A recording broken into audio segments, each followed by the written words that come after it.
Are you drinking enough? Are you drinking too much? How do you know? Your body needs to have the perfect balance of water in order to operate smoothly.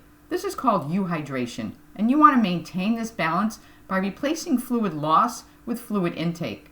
So if you know that you're going to exercise, you really want to start hydrating several hours before you start that exercise.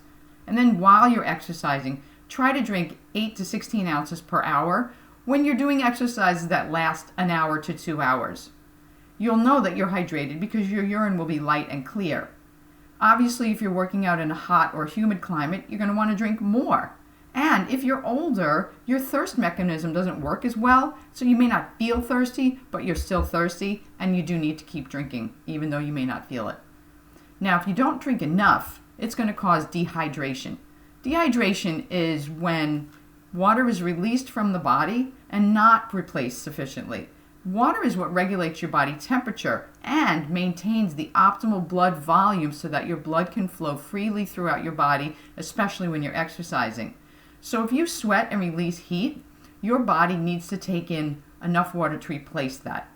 When you're dehydrated, the body responds by retaining water, and so the urine that you excrete will become darker and more concentrated. That's a sign that you're leading to dehydration, and you could possibly get heat stroke, which can be fatal. So if you are feeling cramps, spasms, you get dizzy, you're shivering, or your breathing gets shallow, those are all signals that you're on your way to severe dehydration and you should stop and drink. Now, if you're going to exercise for longer than a couple of hours, you're not only going to want to drink water, but you're going to want to drink water with electrolytes in it because you don't want to get what's called hyponatremia. Hyponatremia is too much water in the body, and that sets off the balance of the water to electrolytes that are necessary for proper cell function. If the water content is too high, the body will try to save its cells by moving some of that excess water inside the cells. And when that happens, the cells need to expand to hold on to that water. Well, in your brain, there's not enough room for that expansion, and you can get encephalopathy. That can be deadly.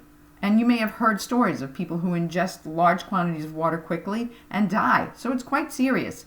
If you feel nauseous, you're extremely tired, you get a headache or confused, that could be a sign that you've drunk too much water without enough electrolytes and your salt balance is off. So if you're exercising for a long period of time or in a very hot climate, you not only want to drink water, but you want to drink water that has electrolytes in it. So just make sure that you're drinking the right amount to keep your body healthy and functioning, and be careful out there while you're exercising. Thanks for listening.